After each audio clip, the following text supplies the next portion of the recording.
Because if I become the president of South Africa, I will lock up the klerk for the crimes they committed against black people for a very long time. The klerk deserves...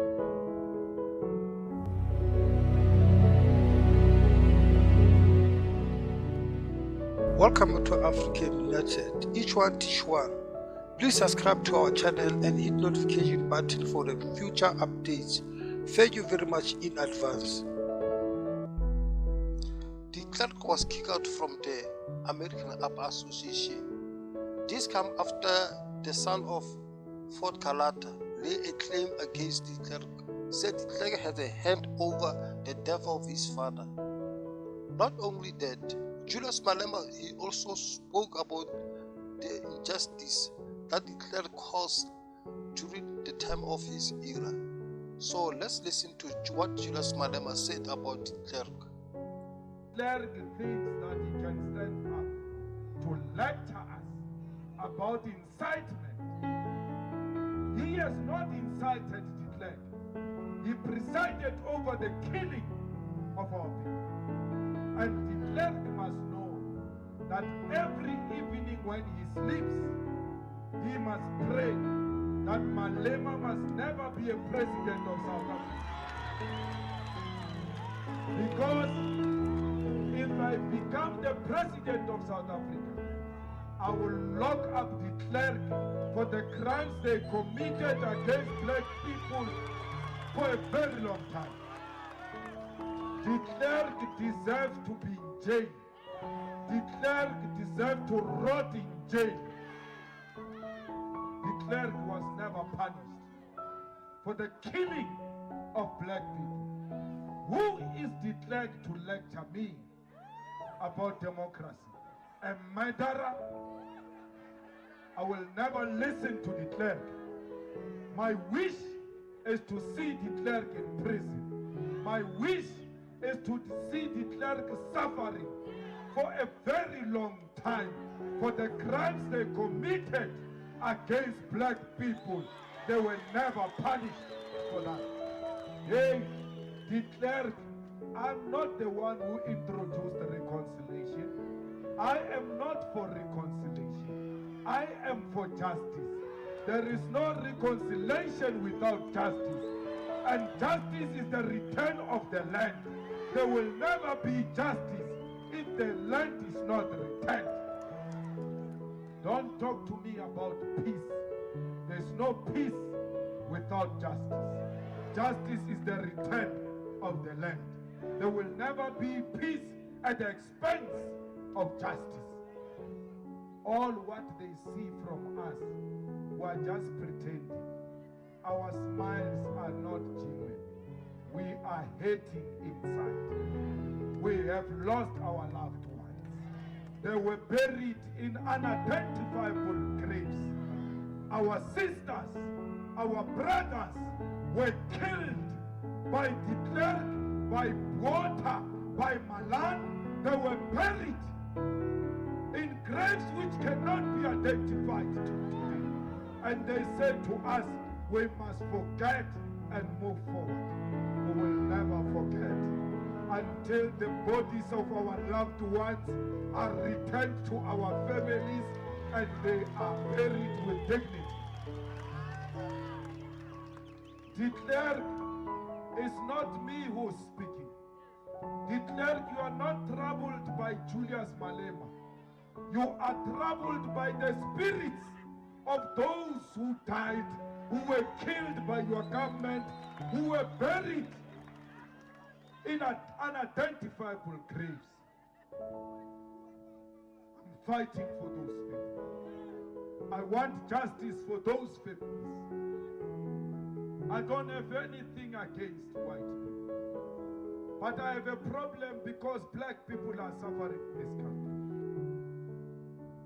A man who's got blood of innocent people in this house, which is supposed to represent the wills of our people. And therefore, it is incorrect for you to have extended an invitation to the klerk. Because the klerk is a murderer, the clerk has got blood on his hands.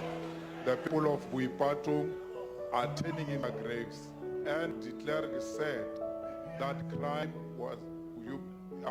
was not crime against humanity. He's an unrepentant apologist of apartheid who is not willing to accept that apartheid was crime against humanity. And therefore, it is an insult to those who died and tortured in Flag Plus under instructions of the clerk to have the clerk sitting in a democratic parliament. And I therefore suggest, Honorable Speaker, that we please request the clerk to leave this house because it doesn't belong to this house. Honorable Malem, have you finished? So my submission, Speaker, is that please, for us to have peaceful proceedings, we should ask the commander of Flag Plus, the apartheid apologist, a man with blood on his hands, to leave this parliament because it does not belong here. That's my submission, Speaker. Thank you, sir. All the members. Honorable Malema, I wish to rule on the submission you have made. This sitting has been called for one item and one item only. Give the President the space to address the nation. It is convention that all the presidents, the former presidents who are still alive, are invited to the scene. The former president, de Klerk, has been invited because of that. I therefore cannot sustain the submission you have made and therefore rule it out of order. Honorable Speaker, Honorable the call for a special purpose. Honorable Floyd Shibambo, I have not recognized. Please recognize me. What are you standing on? On a point of order, 14. What is your point of order? Order is that the rules of the joint sitting apply even when it's a state of national address. That is number one. You can't recognize the clerk as a president of what? Who voted for him? Are you saying this parliament, a democratic elected parliament, must recognize a white-only president who was elected by a criminal system of apartheid? Honorable Shibambo. Honorable Shibambo. It cannot correct. Honorable Shibambo, yes, you are right. The joint rules apply to this city. Order. Order.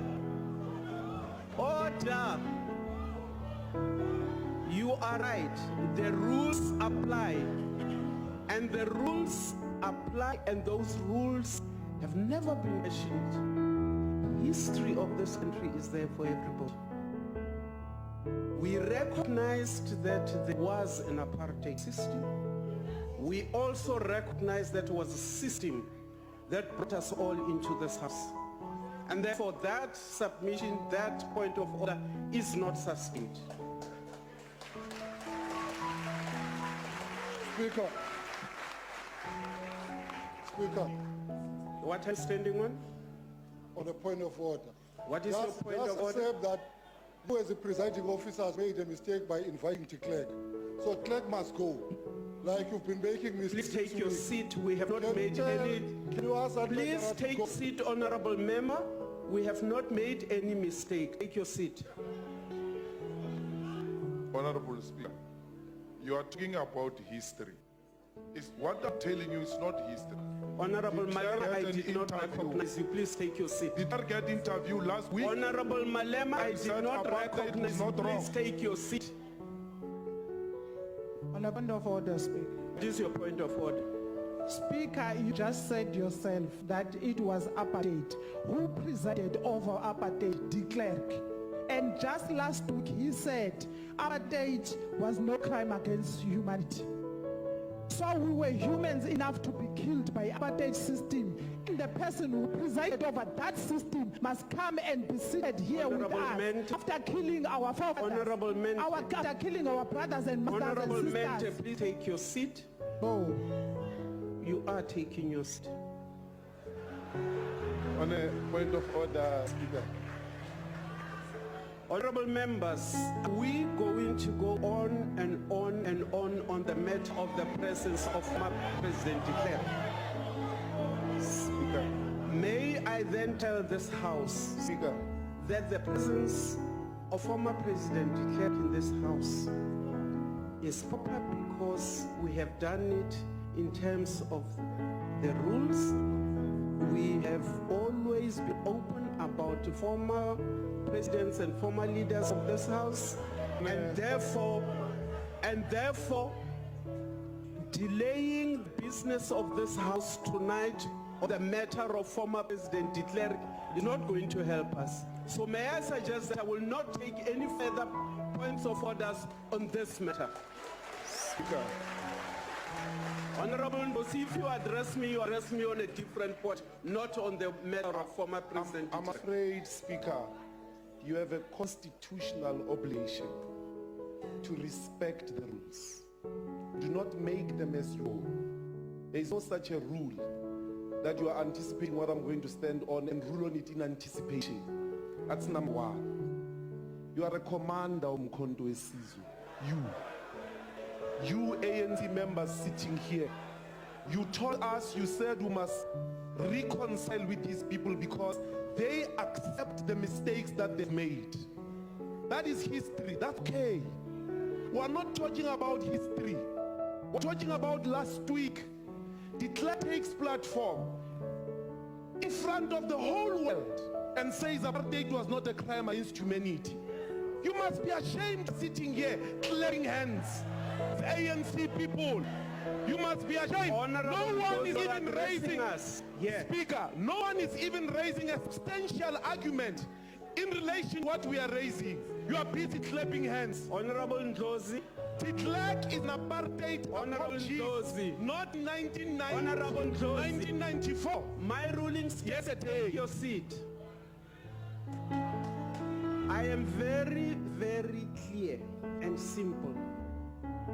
If you are standing up on any point, it is not on the point of the Honorable, the former President of this country.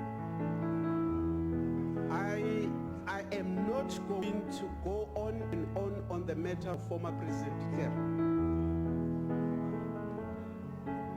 Speaker, I'm willing to accept that the ANC is defending de Klerk in this House. And South Africans should see the ANC for what it is. It defended de Klerk, they are clapping hands for de Klerk Honorable in Malema, defense of a matter. De Klerk remains a matter. Honorable Let's proceed, Malema, Speaker. take your seat. Honorable Speaker. Honorable members, please do not stand before you are recognized. Honorable Mother, you are recognized. Thank you, Honorable Speaker. Honorable Speaker, you are not going to have a debate on the past tonight. But. Order. Order. Order. Honorable Speaker. Order. Honorable members of the EFF, you will respect anybody who is on the floor of this House. Honorable Speaker, I know... You will respect any speaker who is on the floor of this House. Because when you stood, people allow you to say your piece. Honorable Meld, please continue. Yes, thank you. Honorable Speaker, we should be technically and legally and constitutionally correct and should deal with the real facts. What the honorable members of the EFF don't know, it seems, is that 1994 there was an election where all South Africans participated, all South Africans, and in that election, Mr. Klerk was elected one of the deputy presidents of South Africa. And he served. You are protect Honorable Miller. He served as a member of parliament after 1994 as a deputy president of South Africa. So the president that you have said is the correct one, and I suggest that we proceed the business of the House. The Honorable Buthelezi.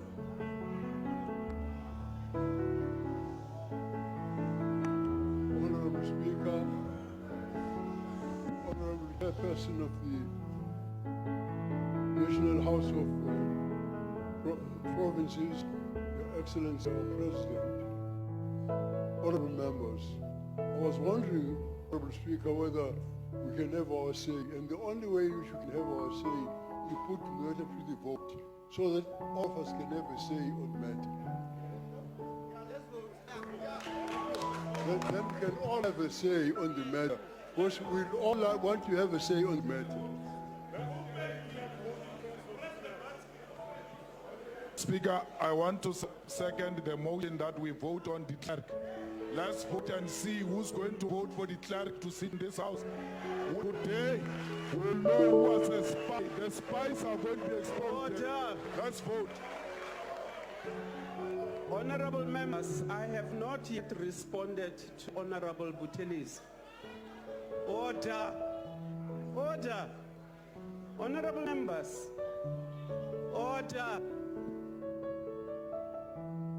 Honorable members, I had made a ruling on the matter. I made a ruling on the matter. I said that any hand that comes up is not going to be speaking again on Honorable Clerk. So I do not know what we'll be voting about. I made a ruling on this matter.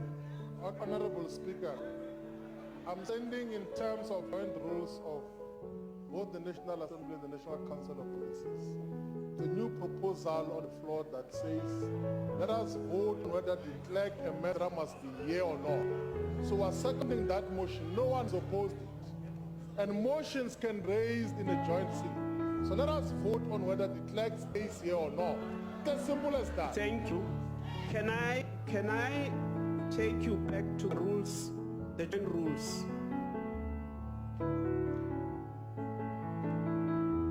Rule 13.2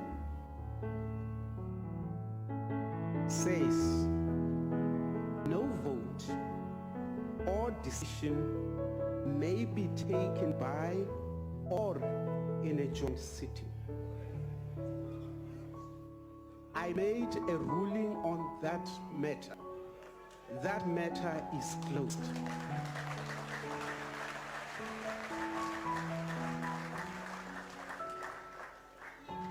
Honourable Speaker. Speaker. Honourable Mazon. Thank you, Honourable Speaker.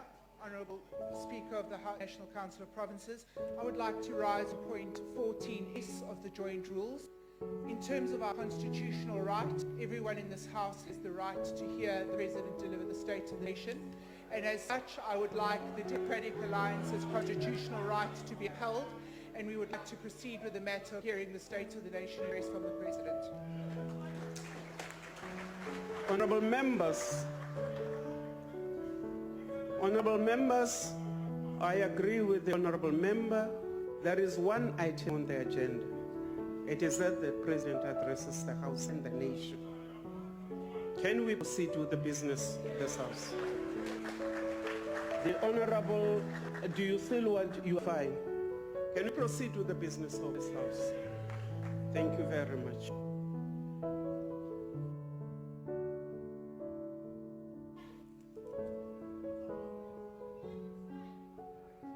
Honourable members, we have been called into this joint sitting of the National Assembly and the National Council of Provinces in terms of Section 84(2)(d) of the Constitution of the Republic of South Africa, read with Joint Rule 7(1)(a) in order to let the President deliver his State of the Nation address to Parliament.